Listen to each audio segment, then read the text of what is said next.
bago simula ng Real, ang ginagawa ko yun nga, nag-aap ako ng trabaho. Pero yun nga, bago naman ako nag-aap ng trabaho, ako nag-work din before, pero sandali lang. Yung panahon na yun yung pinakamahirap na parang para sa akin. Yung time na yun, nag-aap ako ng trabaho. Ang nakikita ko sin sweldo, magkano lang din naman Tapos kaya ako nagpo-consider ng ibang trabaho kahit hindi ko sa linya. Punta ako sa isang work, sa isang company, bawal ko sa isang building, susuyuri mo yan So pagka inabot ko yung resume, timing na may opening, interview nila kagad ako. Yung experience ko talaga dati na sabi ko bakit gano'n? Totoo pala talaga na hindi porket nakatapos ka maganda rin buhay. That time din naisip ko bakit gano'n maganda naman tinapos ko, maganda naman eskwela ko, pero bakit that time walang trabaho? Pero tawaan lang Diyos, napagtrabaho naman din tayo kahit sandali hanggang sa dumating yung Real sa buhay. Nakatuwa at nagsimula ako noon, naalala ko 2006. So nag-join ako nung 2006 na yun, ginagawa ko lang to, kumbaga sideline lang. Pero nung doon ako, naintindihan ko kahit sideline pala to, kailangan kong seryosohin.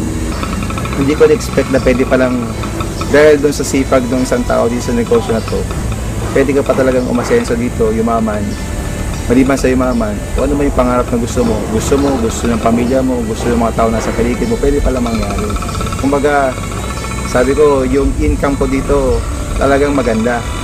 Pero hindi ko na-expect na pwede palang mas maganda pa doon sa gusto kong maganda. Noong time na sabi ko, nakikita ko na yung ganda ng negosyo, tuloy-tuloy lang ako. Naalala ko, pagka may mga awarding, palagi ako nandun, nanonood ko yung mga kumikita sa Real. Natutuwa rin ako kasi meron sila ma-award. Sabi ko, pwede rin kaya mangyari yun sa parang ordinaryong member kagaya ko, no? So, sa nakalipas na ilang taon ko na rin sa Real, ako sa totoo lang, hindi ko naman in-expect na pwede pala maging number 1 Ang sa akin lang, dito ako sa Real, gagawin ko to para sa pamilya ko. At dumating yung time, ito na pala, yung bunga ng trabaho, yung hirap, yung pagod, pwede ko pala mag number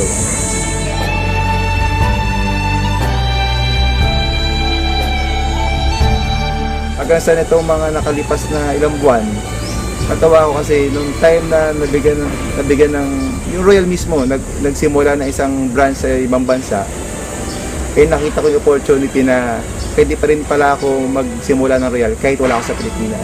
Sabi ko, ito na siguro opportunity para madala ko yung negosyo ng Real doon sa mga ibang kaibigan ko o kakilala ko sa ibang bansa.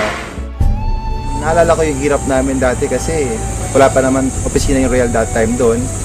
Ultimo, madaling araw, nag-i-impake pa ako ng produkto kasi meron siyang kamag-anak na pupunta doon. Pinadadala ko pa yung produkto doon. Awa ng Diyos, yung opisina po natin sa Real, nagbukas na doon sa Dubai, sa UAE. Napakalaking bagay doon kasi yung mga tao, mga kaibigan ko na nagsimula ng Real, na naniwala sa negosyo ng Real, ngayon nandun na po sila. Yun yung hanap buhay nila, yun yung pagkakakitaan nila. Yun na po yung sinasabi nga natin na additional income sa kanila kahit nasa abroad sila. Papasalamat po ko sa Diyos na dumating po yung oportunidad ng Real.